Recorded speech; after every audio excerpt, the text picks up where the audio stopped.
So today I'll be talking about anti-epileptic therapy in women with epilepsy. I don't have any disclosures relevant to the talk. So the learning objectives today will be talking about the effects of neurosteroid hormones on neuronal excitability and seizures. We'll be talking about catamenial epilepsy briefly, which is basically clustering of seizures around the menstrual period, anti-epileptic drug therapy during pregnancy, which is going to be the main focus of this talk, and also some considerations during perimenopausal and menopausal period. So effects of hormones on neuronal excitability. Estrogen is an excitatory proconvulsant molecule. Now, this could be secondary to decreasing the conduction of chloride through GABA receptors, inhibition of GABA synthesis, increased neuronal response to glutamate. There are certain forms of estrogen that have shown to be anticonvulsant, but majority of the molecules are proconvulsant. On the other hand, sorry about that. On the other hand, progesterone is anticonvulsant. So this could be due to increased chloride conductance through GABA or promoting neuroinhibition. Allopregnanolone, which is a neuroactive progesterone metabolite, has neuromodulatory effects, which is similar to potent benzos. So here I have a graph here on the left side, which goes through a typical menstrual cycles. As you know, menstrual cycle consists of a follicular phase, an ovulatory phase, a luteal phase, and a menstrual phase. The yellow line here is for estrogen and the dotted blue line is for progesterone. So this is a typical ovulatory cycle. And here we have an anovulatory cycle. As you can see in a typical ovulatory cycle, the estrogen and progesterone levels rise, and then there is a difference in the ratio between the progesterone being higher during the ovulatory phase, the luteal phase, and it is lower for estrogen. And then there's a sudden drop right before the menstrual bleeding. So by far the most common one, of catamenial epilepsy is the perimenstrual, which is thought to be secondary to rapid withdrawal of the progesterone. So as we remember, progesterone is an anticonvulsant. So the rapid withdrawal of that progesterone molecule can result in, seizure clusters. Periovulatory is, due to a rapid, steep increase in estrogen levels prior to ovulation. And during the inadequate luteal phase, there's an increased ratio of estrogen to progesterone, so an increased ratio of proconvulsant to anticonvulsant that leads in increased seizure frequency. So this is a proposed treatment algorithm by Hardin and Pennell and colleagues. So the first thing that we need to determine is what is the level of increased seizure frequency. Level 3 basically means there is 3 times or greater increase in seizure frequency compared to baseline. So, if there is an increase 3 times or more, then progesterone lozenges can be used. So they are being used 200 milligrams 3 times a day, starting from days 14 to 28. Clobazam can also be used for 10 days, beginning at 2 days before the increased seizure frequency is noted. Estazolamide can also be used. However, we have to be careful because it loses its effects after a few days. The most common strategy, I think, is increasing the daily dose of the anti-epileptic medication which the patient is already on. Now, we have to be a little careful with phenytoin in this case because it doesn't follow the normal linear kinetics as other medications. Medroxyprogesterone has also been tried. But the problem with this is that it results in delayed return to baseline fertility in some cases. So now switching gears and moving on to perimenopause and menopause. So, we have to be careful about the estrogen and progesterone ratio. So perimenopause, there is increased seizure frequency, which is thought to be due to the increase in this ratio. And it has been shown that patients with catamenial seizures tend to have more worsening because they are more sensitive to this. In menopause, there is no clear consensus whether there is worsening of seizures. However, in patients with catamenial epilepsy, it has shown to have improvement in menopause. Hormone replacement therapy, the commonly one prescribed, increases the ratio of estrogen and progesterone. So again, that can result in increased seizure frequency, and that has been shown in a dose-dependent manner. And we also, of course, have to pay attention to the bone health, especially patients on traditional enzyme-inducing medications. So monitoring their vitamin D, calcium levels are important. So now let's talk about the effects of anti-epileptic medication on steroid hormones or oral contraceptive pills. So here on the left, I have the list of medications which lower hormone levels, and on the right here, I have a list of medications that do not cause significant effects. Now, as you can see, there's a common theme here. On the left here, these are mainly enzyme inducers, and some of them can have a dose-dependent response. And on the right here, we don't, these are non-inducing agents. A few things that I would like to mention is valproate, even though it does not have a lot of effect on estrogen and progesterone, but actually can cause increase in testosterone levels in women, which can lead to increased incidence of polycystic ovarian syndrome. And lamotrigine is interesting. So, estrogen containing oral contraceptive pills can actually decrease lamotrigine levels. So something to be mindful of if somebody who is on lamotrigine starts to have increased cluster of seizures or increased seizure frequency, we should always explore the possibility of the use of oral contraceptive pills. And if possible, other forms of contraception should be considered like IUDs, barrier methods, and even medroxyprogesterone at a shorter interval of 10 weeks can also be considered. Now let's talk about pregnancy in women on AED. So epilepsy is the most common neurologic disorder requiring daily treatment during pregnancy. And we have to be mindful of increased maternal and fetal risk. We have to be careful about increased risk of seizures and also anti-epileptic medications. And it sort of becomes a balancing act between the teratogenic risk of AEDs and maintaining the maternal seizure control.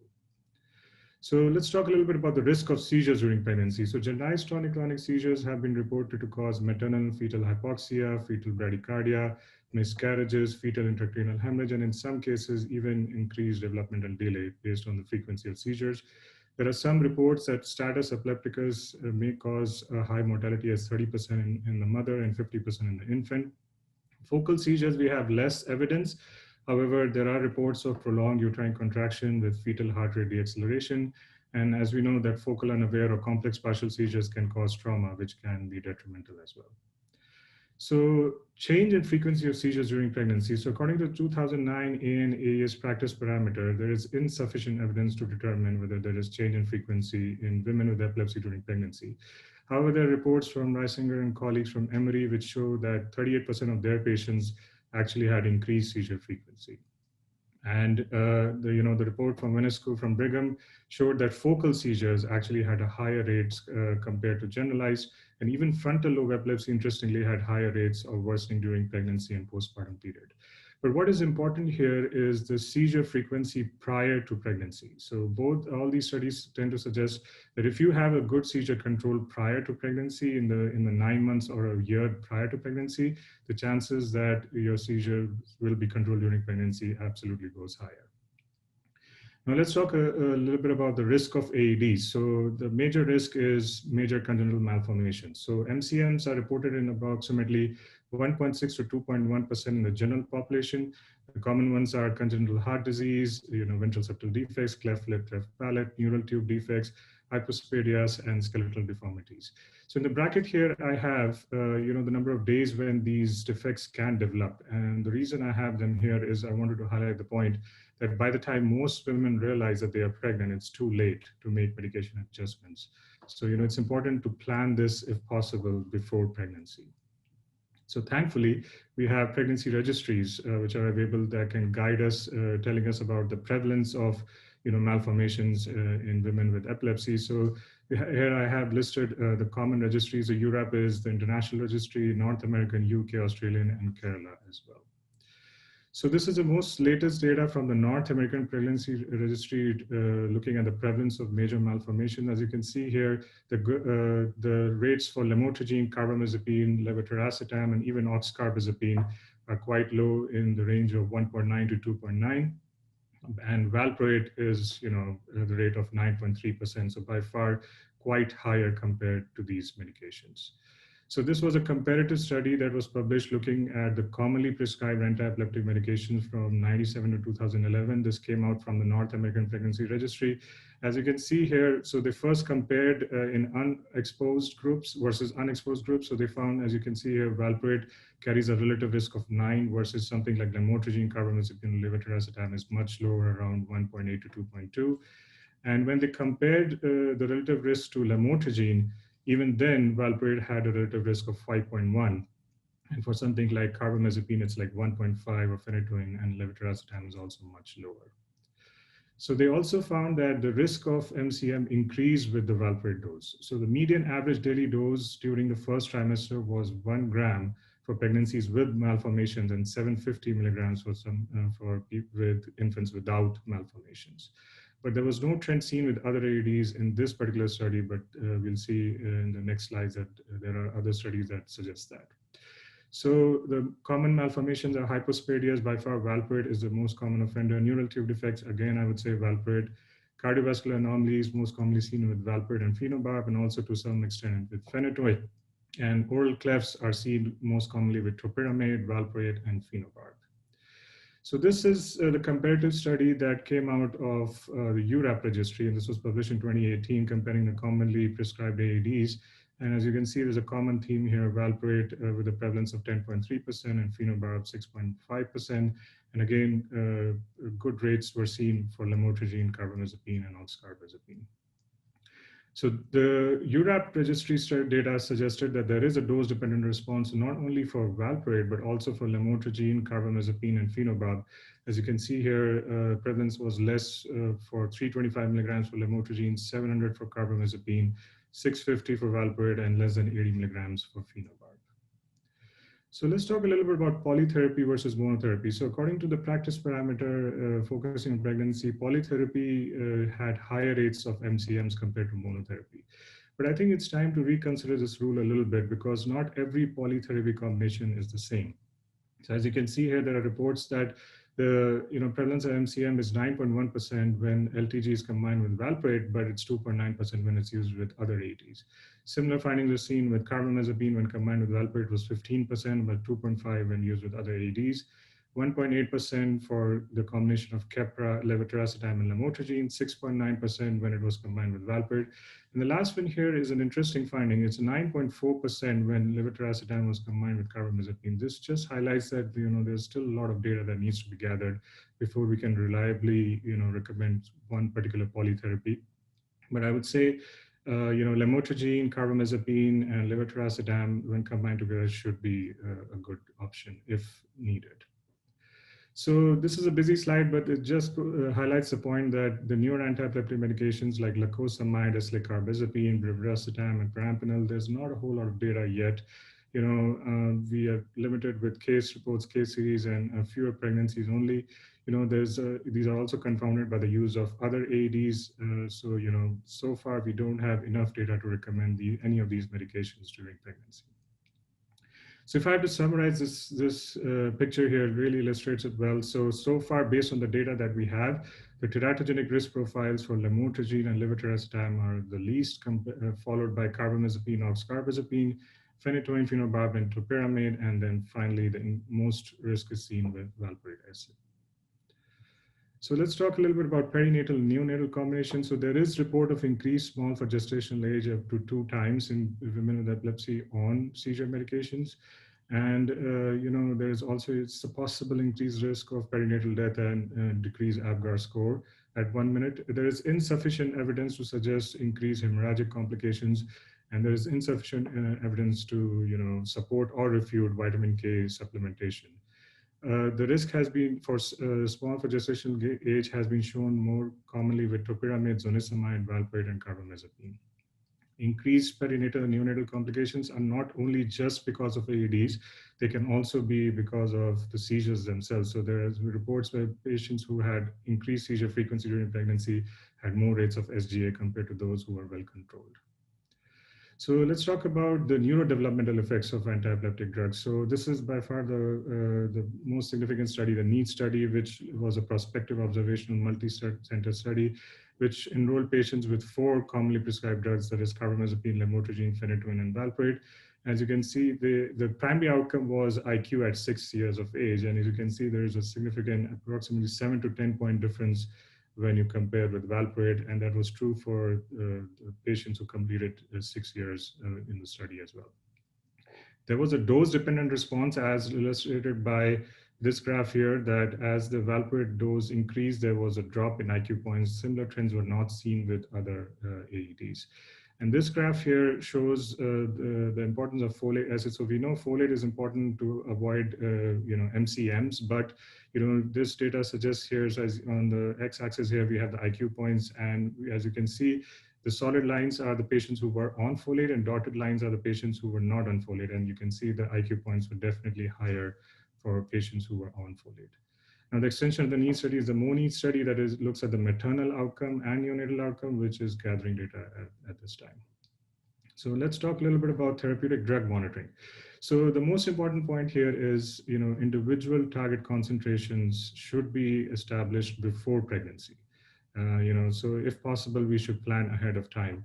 According to the practice parameter, there was significant decrease in the concentration of AEDs seen with lamotrigine, phenytoin, levetiracetam, and oxcarbazepine. Carbamazepine did not show much change compared to the other medications. So for lamotrigine, and this is also true for oxcarbazepine, these are more prone to changes, possibly due to the fact that they are eliminated by hepatic glucuronidation, which is more sensitive to the direct effects of the rising steroid hormones during pregnancy.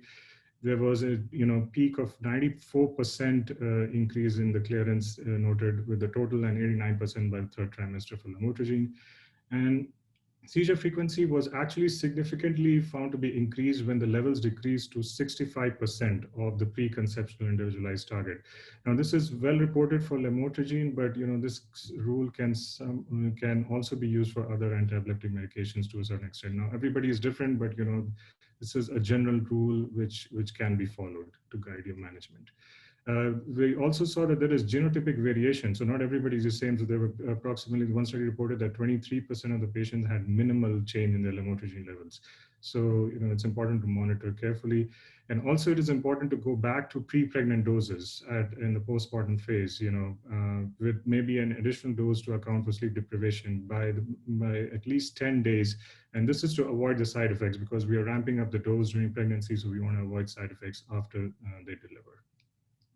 Similarly, levetiracetam showed levels of decrease by 40 to 62%. Carbamazepine, like I mentioned earlier, did not show much significant change, which can serve as a good option where AED blood levels are not readily available. And, as we have seen that the MCM rates are also not very high, so this can serve as a good option. And one thing which is very important is there is variance seen across women and across repeat pregnancies. So it's important to monitor blood levels in every pregnancy for these patients. Now let's talk about breastfeeding. So the NEED studies suggested that there was an increased adjusted IQ and adjusted verbal index by at least 4 points in infants who were breastfed compared to those who were not. There was a recent publication in 2020 from MONEED study group which suggested that the AED levels in blood samples of infants who were breastfed was substantially lower compared to the maternal blood concentrations. And the benefits of breastfeeding outweigh the small risk of adverse effects. One thing which we should be careful about in the postpartum phase is minimizing sleep disruption. So, if family members and friends can provide bottle feeds or pump breast milk in order to provide at least 4 to 6 hours stretch of uninterrupted sleep, that can be very beneficial to avoid seizure clusters or increased seizure frequency in the postpartum phase. So take-home points is, if possible, avoid enzyme-inducing AEDs with oral contraceptive pills. Maintain a seizure diary so that we can, determine the pattern of cataminal epilepsy and we can treat accordingly. So far, based on the data that we have, lamotrigine, levetiracetam, carbamazepine, and oxcarbazepine have the least teratogenic profile, and valproate is the worst. Periconceptional, and I would say even preconceptional folic acid, 0.4 to 4 milligram must be considered in all women to decrease the risk of MCNs and to improve the neurodevelopmental outcomes. Individualized target concentration should be established before pregnancy. Several polytherapy regimens are there, so not every polytherapy combination is the same, so we have to be careful about that. During pregnancy, monthly anti-epileptic drug levels must be obtained so that we can monitor them closely, and those should be adjusted for seizures, side effects, and avoid lowering of the drug level greater than 65%. And postpartum breastfeeding should be encouraged. Supplementation with bottle feeding should also be considered to avoid extreme sleep deprivation. That's it from my side. Thank you for your time, and now we'll take some questions.